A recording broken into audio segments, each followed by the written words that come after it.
Assalamualaikum warahmatullahi wabarakatuh. Ini kami dari kelompok 2 karena kami jadi akan mempresentasikan hasil dari analisis kelompok kami. Pertama-tama saya akan memperkenalkan anggota kelompok saya.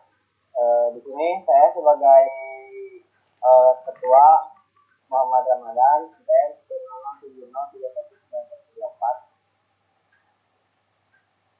Di sini saya Mila Karmelia sebagai sekretaris. Arif. Nama saya Emar Bahasa Semangat Bina Arti. Saya Vina Belajaha, NPM 10070319148. Hanya. Saya Kania Zergasenar, NPM 100700319. Ya, jadi pembahasan pertama akan dijelaskan oleh Kania Setia Sinardi. Silakan Kania Setia Sinardi. Waktu di banyak satu berikutnya. Ini saya akan menjelaskan tentang latar belakang dari Kelurahan Pasir Impun, Kecamatan Kendala Jati. Pasir Impun adalah satu kelurahan di Kecamatan Kendala Jati, Kota Bandung, Jawa Barat, Indonesia. Pasir yang berarti dataran tinggi, sedangkan Impun adalah yang kecil yang suka ada di Balong, karena Pasir Impun memang dataran tinggi yang dulunya terdapat banyak kolam ikan kecil milik warga yang berisikan impun. Kelurahan Pasir Impun memiliki luas 127 hektar. Kelurahan Pasir Impun juga memiliki jumlah keluarga terendah yaitu sebanyak 2.540 keluarga. Kelurahan Pasir Impun mempunyai luas daerah kurang lebih 112 hektar. Banyaknya dibangun pemukiman baru membuat wilayah ini berpotensi dikembangkan menjadi wilayah pemekaran. Namun yang menjadi kendalanya terjadi permasalahan dengan pengembangan potensi wilayah Kelurahan Pasir Impun. Maka permasalahan yang terjadi di dalam menangani kebutuhan air bersih di Pasir Impun adalah ketersediaan sumber air permukaan dan biaya pengolahan yang tinggi untuk memenuhi syarat serta keadaan ekonomi masyarakat yang masih rendah. Maka dengan adanya permasalahan ini diharapkan muncul suatu kebijakan, suatu rencana penyediaan sarana dan prasarana air bersih. Maka permasalahan yang terjadi dalam menanggulangi kebutuhan dan pemenuhan air bersih di daerah penyelidikan, yaitu di Kelurahan Pasir Impun adalah terbatasnya sumber air permukaan, biaya pengolahan yang tinggi untuk mendapatkan kualitas yang memenuhi syarat, biaya investasi yang terbatas, dan keadaan sosial ekonomi masyarakat yang masih rendah. Dengan adanya permasalahan ini, maka perlu direncanakan suatu sistem penyediaan sarana dan prasarana air bersih. Untuk penulis merasa tertarik mengenai masalah tersebut dan mengambil judul penelitian kajian terhadap kebutuhan dan upaya pemenuhan air bersih di Kelurahan Pasir Impun, Kecamatan Kendala Jati, Kota Bandung. Adapun identifikasi masalah atau batasan permasalahan dalam penelitian berdasarkan dari paparan latar belakang masalah di antaranya terbatasnya persediaan air permukaan Kota Bandung, 2. Semakin meningkatnya pertumbuhan penduduk di Kota Bandung, mempengaruhi tingkat kebutuhan akan air bersih, tingkat pemenuhan kebutuhan air bersih yang belum terpenuhi, terus yang terakhir tingkat kualitas dan kuantitas air bersih yang rendah. Baik, berikutnya akan dijelaskan oleh saya sendiri.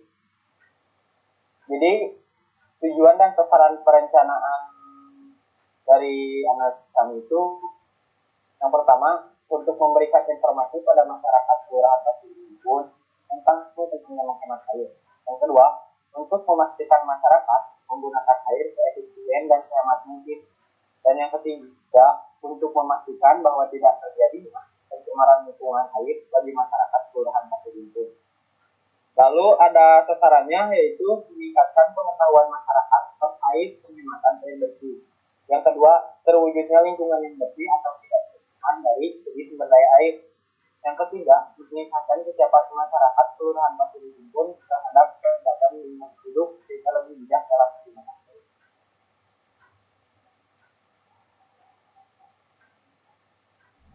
Adapun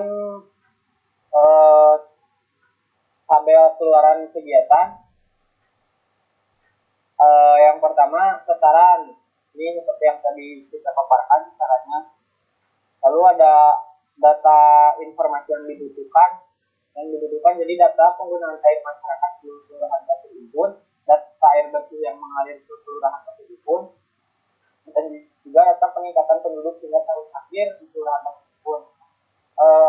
Perolehan datanya kita ketiga-tiganya pakai data primer atau langsung turun ke lapangan. Tapi karena ada COVID ini,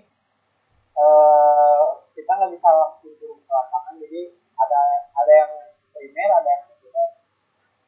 Sifat pengukurannya kualitatif sama kuantitatif. Formatnya ketiganya chart. Sifat datanya waktu pengumpulannya dari sifat data statistiknya dibutuhkan jadi keluaran dari kegiatan ini adalah untuk mengetahui bagaimana cara penanganan yang tepat untuk mengurangi keadaan kualitas air yang baik di kelurahan.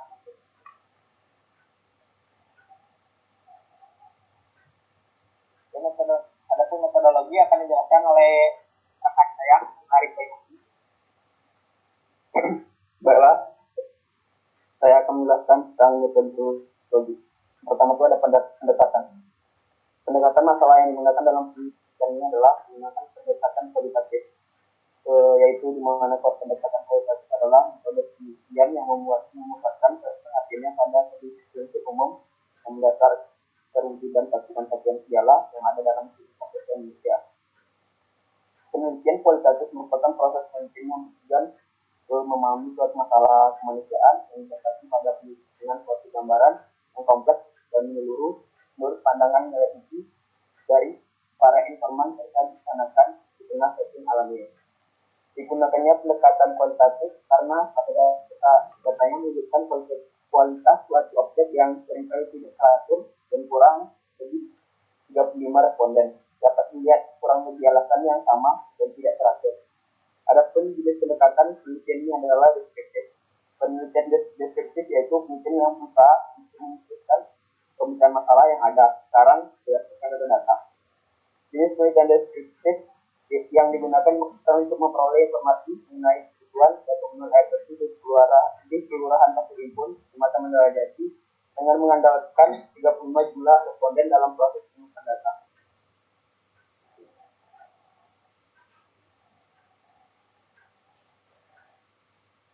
Kebutuhan data dan informasi. Yang pertama itu ada data sumber, yaitu data yang didapatkan tidak secara langsung dari objek penelitian. Data sudah jadi yang dikumpulkan oleh pihak lain dengan berbagai cara metode. Contohnya itu data statistik dari Yayasan Indonesia, berkabar maupun majalah. Yang kedua itu ada data kualitatif, yaitu data yang menunjukkan kualitas dari objek penelitian tertentu yang seringkali tidak terukur. Data kualitatif memandang suatu objek yang disajikan dalam kata-kata yang mengandung makna, berupa narasi, deskripsi, cerita, dokumen tertulis.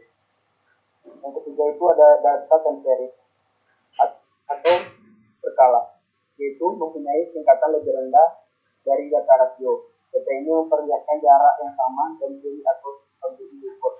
Mengukurkan interval tidak memberikan jumlah absolut dari objek yang diukur. Yang keempat ada data berbentuk tabular, yaitu data baik angka maupun teks yang disajikan dalam tabel. Tabel merupakan suatu format yang terdiri dari garis dan kolom yang berisi informasi yang berkaitan antara satu dengan lain. Selanjutnya itu ada data rasio. Data rasio adalah tingkatan data yang paling tinggi, yang memiliki jarak antar nilai yang pasti dan memiliki nilai nol tidak memiliki oleh jenis data lainnya. Yang terakhir adalah data continue. Data continue adalah data yang secara rasio tidak memiliki terbatasan pada 9 nilai. Contohnya data pengukuran tingkat curah hujan di Kota Bandung. Baik, selanjutnya akan dijelaskan oleh saudari Alfi.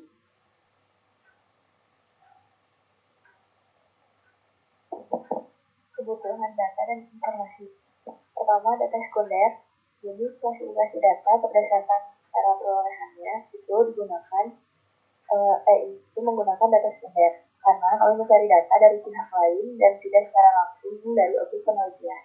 Yang kedua, data kualitatif. Jadi klasifikasi data berdasarkan sifat pengukuran itu menggunakan data kualitatif karena kami datanya menunjukkan kualitas suatu objek yang seringkali tidak teratur. Di sini deskripsi base pertanyaan itu kajian terhadap kebutuhan dan upaya pemenuhan air bersih di Kelurahan Pasir Impun, Kecamatan Mandala Jati, Kota Bandung, yang diambil dari surat berita. Yang ketiga, data tabular atau spasial. Klasifikasi berdasarkan format, kami menggunakan data berbentuk spasial dan tabular, di mana kami menggunakan peta sebagai acuan untuk gambaran umum, wilayah, dan tabel sebagai tempat informasi yang akan disajikan. Keempat, data kontinu. Klasifikasi data berdasarkan sifat sifat kami menggunakan data kontinu karena di sini berhubungan dengan sumber air serta pengamatan dalam penggunaan.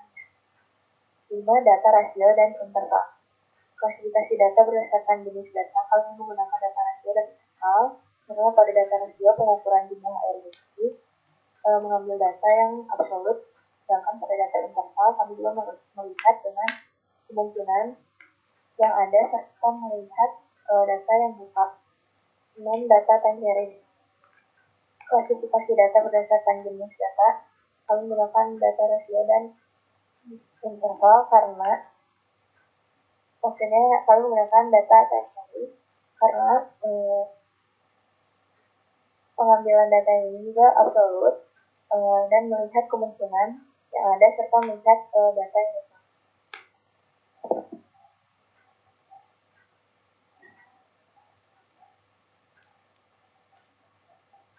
Baik, selanjutnya akan dilanjutkan oleh Mira. Karena ya. Selanjutnya yaitu ada metode teknik survei dan alat survei. Yang pertama, metode pengumpulan data sekunder yang digunakan adalah pengumpulan data sekunder. Metode pengumpulan data ini dilakukan karena sedang terjadi pandemi corona yang mengakibatkan tidak dapat melakukan observasi lapangan. Yang kedua, teknik survei yang dilakukan adalah teknik survei instansi, yaitu mengumpulkan data melalui instansi sektoral sesuai dengan lingkup kerja instansi sektoral. Dan yang ketiga yaitu alat survei. Alat survei merupakan alat-alat yang digunakan untuk mengumpulkan data, mempelajari data, mencari bahan galian, pengambilan sampel, serta meliputi pengukuran permukaan bumi hingga penggambaran bentuk bumi secara detail sesuai kebutuhan proyek yang dikerjakan. Berikutnya yaitu ada tabel desain survei. Desain survei ini adalah semua proses yang diperlukan dalam perencanaan dan pelaksanaan survei.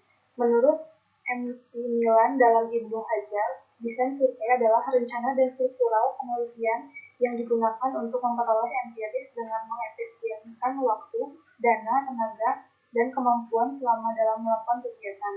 Di sini ada hasil dari desain survei kelompok 2 Mandala Jati, yaitu pada tahun 2011 data sekundernya ada. Format datanya berbentuk file, sumbernya dari BPS, dan ketersediaan bahannya sudah lengkap. Pada tahun 2018, data sekundernya ada, bentuk format datanya yaitu dokumentasi, dan ketersediaan bahannya sudah ada, sudah lengkap.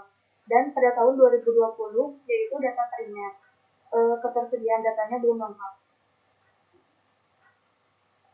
Selanjutnya yaitu ada tahapan pelaksanaan kegiatan. Di sini yang pertama kita melakukan interpretasi KAK, yang kedua perumusan persoalan, yang ketiga identifikasi kebutuhan data dan informasi, yang keempat identifikasi dan pembuatan perangkat survei, yang kelima membuat usulan teknis kegiatan proposal, yang keenam pengumpulan data dan informasi, 7 menyusun laporan kegiatan survei, 8 mengolah data dan mempresentasikan pengembangannya, dan terakhir yaitu dalam bentuk buklet.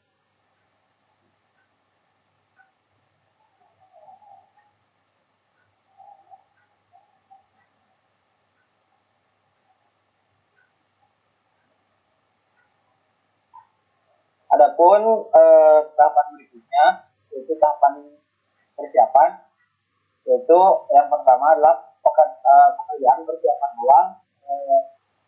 Tim leader melakukan koordinasi tim personil mengenai tugas dan pemahaman terhadap visi dari KAK atau KAK dan kerja. Yang kedua, mempersiapkan kelengkapan administrasi. Poin yang ketiga, mempersiapkan data-data sekunder yang ada, yang kelima, mempersiapkan peralatan lapangan yang akan digunakan untuk observasi dan penelitian di lapangan. Lalu yang kedua, pekerjaan orientasi lapangan. Pada tahap orientasi lapangan, pekerjaan yang dilakukan antara lain sebagai berikut. Poin A-nya yaitu tim leader dan tenaga ahli melakukan pengamatan umum atau observasi awal di lapangan.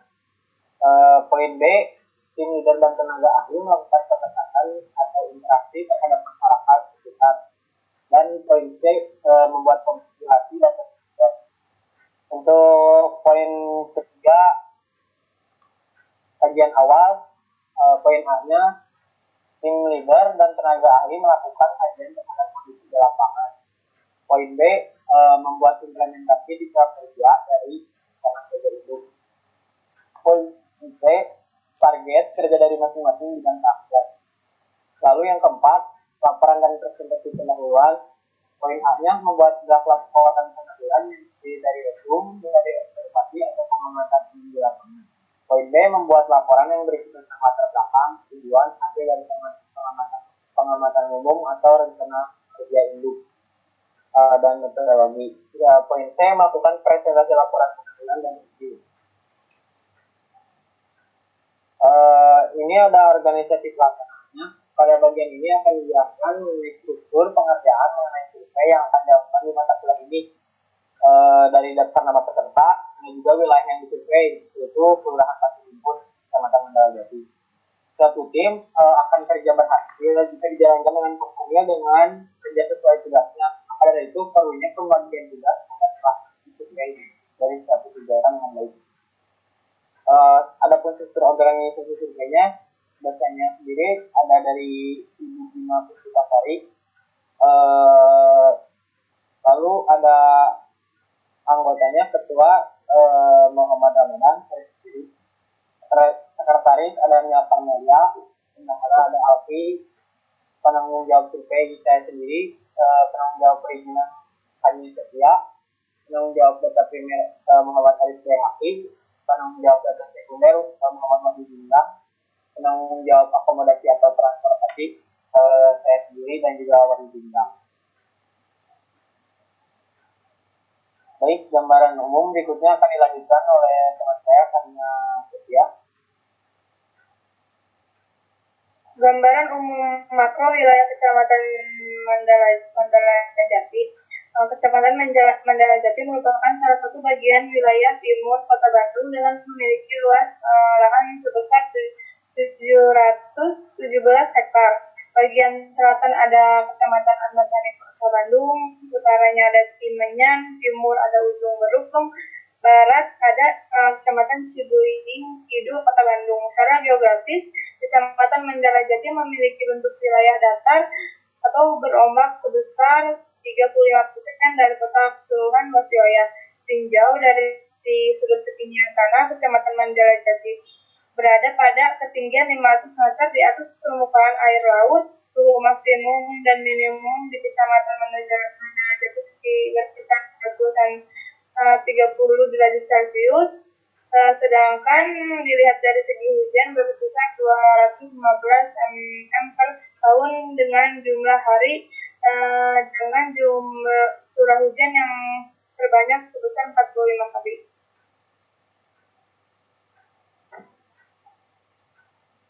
Slide berikutnya. Pasir Impun adalah suatu kelurahan di Kecamatan Mandala Jati, Kota Bandung, Jawa Barat, Indonesia. Pasir yang berarti dataran tinggi, sedangkan impun adalah ikan kecil. Ini sudah dijelasin di belakang tadi.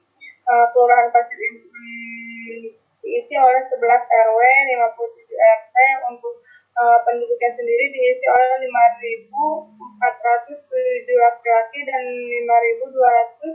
5.297 perempuan. Jadi total keseluruhan penduduk kelurahan ini adalah 10.824 jiwa. Untuk sarana pribadi sendiri, Kelurahan Pasir Impun baru mempunyai 17 masjid, dan sarana pendidikan mempunyai 8 TK, 1 sekolah dasar swasta, 2 sekolah menengah pertama, swasta dan negeri. Tidak adanya dasar negeri perlu menjadi kesulitan bagi pemerintah untuk bergerak membangun demi mencerdaskan bangsa. Bahkan untuk sekolah menengah pertama belum ada sama sekali di wilayah kelurahan tersebut. Hasil kompilasi dan interpretasi nyata akan dijelaskan oleh rekan kami Muhammad Arif Bayhaqi.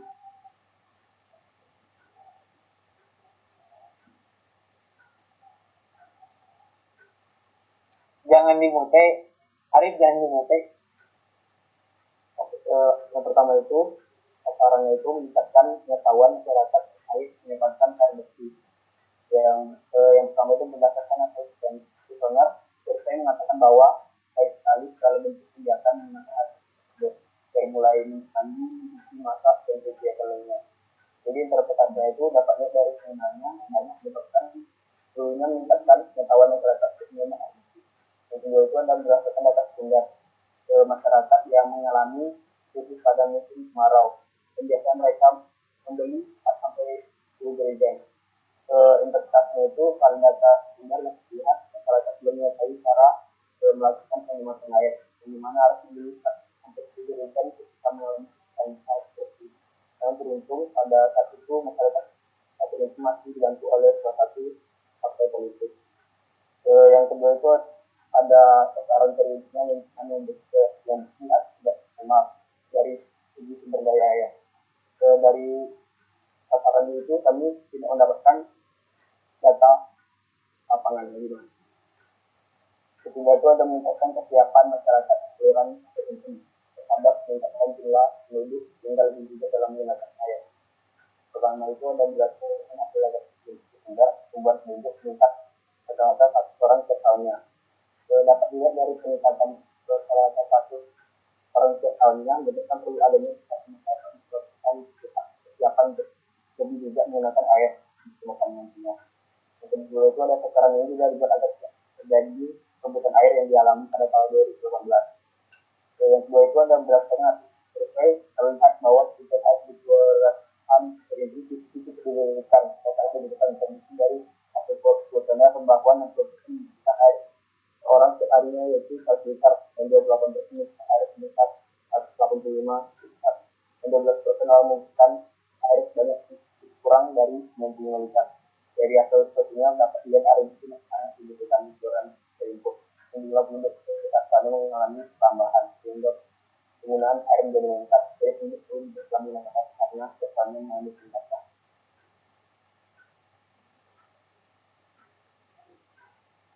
Hasil pembahasan data sekunder tunjukkan untuk masyarakat tempat. Pertama itu ada berdasarkan hasil survei terlihat bahwa yang pertama itu prediksi dari hasil kuesioner 60% dibutuhkan air per orang setiap hari yaitu 1 liter, dan 28% dibutuhkan air sekitar 185 liter, dan 20% orang membutuhkan air sebanyak kurang dari 95 liter.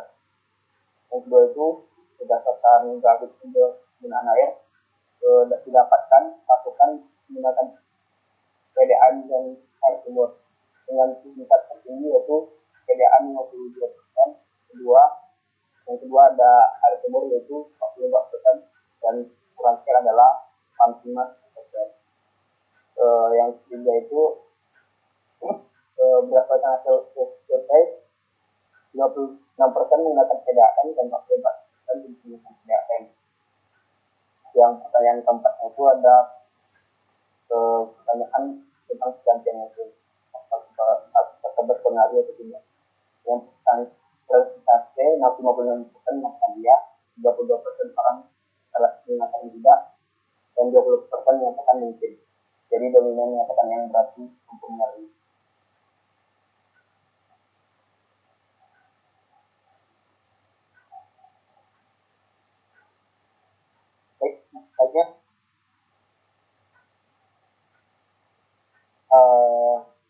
selanjutnya akan dijelaskan oleh Alfi tentang ini.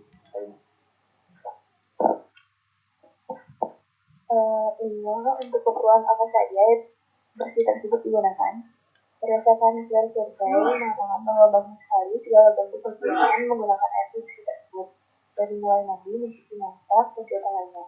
Jadi air sangat penting bagi kehidupan masyarakat di kelurahan seperti. Lalu apabila terjadi kekurangan air bersih, bagaimana cara mengatasinya? Berdasarkan survei, dengan melakukan penjaringan, membeli galon, membeli air dari pihak yang bersangkutan, membatasi penggunaan menggunakan air hemat mungkin dan cari tahu penyebab kekurangan air bersih. Dengan peminimalisasian penggunaan air bersih dan sebelum terjadi kekurangan air bersih, kami keluarga bisa menyimpan air dalam wadah atau ember yang baik. Atau bisa dikatakan meletakkan air bersih. Selain itu juga apabila cara bersih tidak ada air bersih, maka membeli air bersih membuat saringan kerannya. Lalu apakah di daerah tempat Anda tinggal terdapat sumber mata air yang dapat digunakan untuk memenuhi kebutuhan warga setempat? Jika ada, di mana letak sumber mata air tersebut? Berdasarkan survei, masyarakat mengatakan di beberapa tempat yang tempatnya disini. Tapi jika sumber air di kelurahan Pasir Import ada, tapi mengeluarkan airnya sedikit dan kotor. Lalu, apakah ada suatu upaya yang dilakukan? Jadi nomor 8 dan nomor 9, bagaimana Anda menyikapi jika ada kegiatan dari sakit terkait pemanfaatan air bersih yang dilakukan oleh pemerintah maupun pihak swasta terhadap masyarakat setempat. Dari hasil surveinya mengatakan ya beragam sih. Ada yang mengikutinya dengan baik, ada yang sosialisasinya, ada yang menerima edukasinya. Tapi balik lagi kadang juga karena di sendiri ada bantuan dari partai politik, mungkin nggak selalu ada tiap tahun, mungkin ada di tahun-tahun politik kali kalau terjadi ini bantuan dari satu swasta. Jadi pentingnya sih intinya tuh pentingnya dari warga tersebut juga menjaga air bersih biar kedepannya tuh ya, airnya tuh nggak kekeringan gitu. Jadi peran swasta juga di sini tuh biasanya atau pemerintahnya lewat sosialisasi sih biar lebih sadar juga terhadap pemanfaatan air bersih. Kesimpulan rekomendasinya mau dijelasin juga atau sama? Nah, di sini kesimpulannya mau dijelasin sama Mila. Nah, di sini kesimpulannya masih ada masyarakat yang tidak bijak menggunakan air. Ini tuh terjadi pada tahun 2018. Nah, pada tahun sekarang itu sebenarnya udah lumayan, tapi kalau misalkan masalah air bersih ini masih tetap ada, soalnya masih ada kekeringan dan segala macam seperti itu.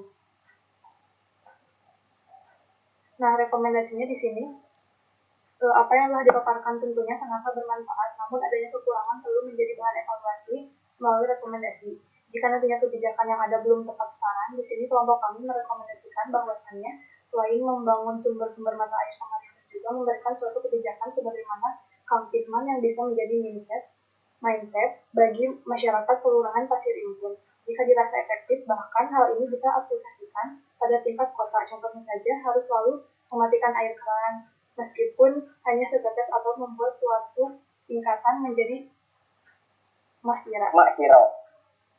Matikan keran hingga rapat. Kalau ada kampisman pisahkan itu kampisman deh sudah pisahkan, manfaatkan. Nah kalau makhiro matikan keran hingga rapat. Tujuan usaha kecil, jadi usaha terkecil itu tidak dapat jadi berkurang kalau dilakukannya secara massal gitu. Hanya ya samain aja kayak pengelolaan sampah gitu, pemerintahnya jadi mindset gitu kan. Kalau pengelolaan sampah tuh kampisman tuh sekarang udah di mana-mana, kayak di jalan-jalan Ciwok, kampisman. Tidak lupa juga dengan makhiro. Tapi kan karena hingga rapat. Terus masukannya pemerintah diharapkan selalu ikut andil dan mendengarkan permasalahan air bersih di Kelurahan Pasir Impun. Kemudian, jika suatu kebijakan harus melalui diskusi dan tenaga ahli terkait para bidangnya, agar tidak menimbulkan suatu permasalahan baru di masyarakat. Jadi perlu ada, kalau mau ada suatu kebijakan harus melalui teknisi yang handal, gitu, tenaga ahli terkait yang lebih lagi.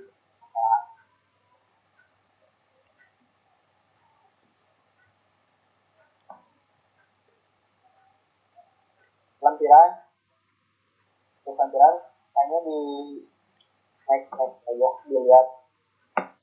Ini untuk peta yang diambil dari planet sama Mandala Jatinya ini.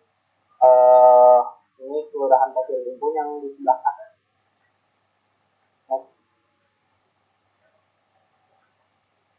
Nah ini gambaran di wilayah tersebut diambil dari Tribun Jabar, sumber mata air Pasir Impun di sebelah kiri, sama ini yang kanan mencari banjir bandang warga Mandala Jati, dan air bersih dari Jalan Medianews.com.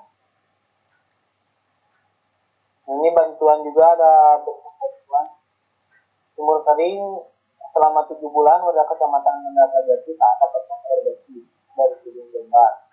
Lalu nomor gambar titik gambar 6 krisis air bersih warga Kelurahan Mandala Jati dapat yang dari PNI Kota Bandung.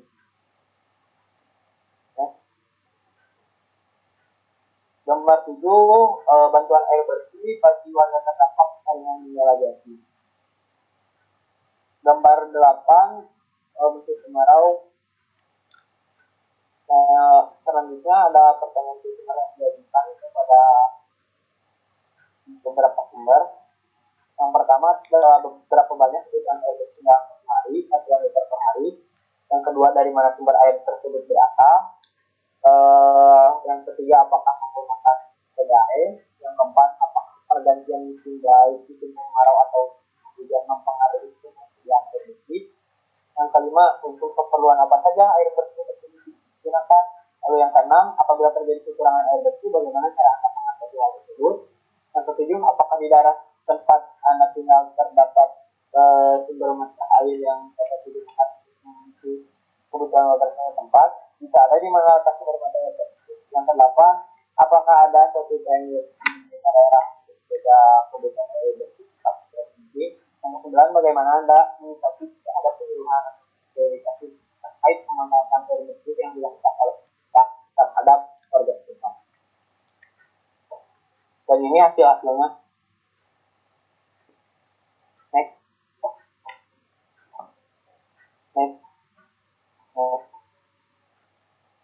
Jadi itu yang hasil akhirnya itu ada di yang diagram tadi ya, diagram lingkaran tadi ya. Ya baik, terima kasih. Mohon maaf bila ada kekurangan.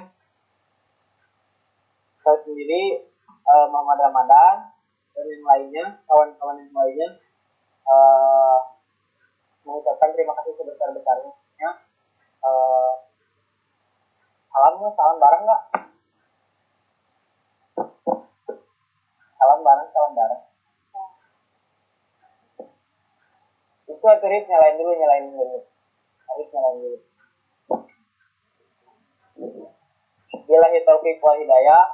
Assalamualaikum warahmatullahi wabarakatuh.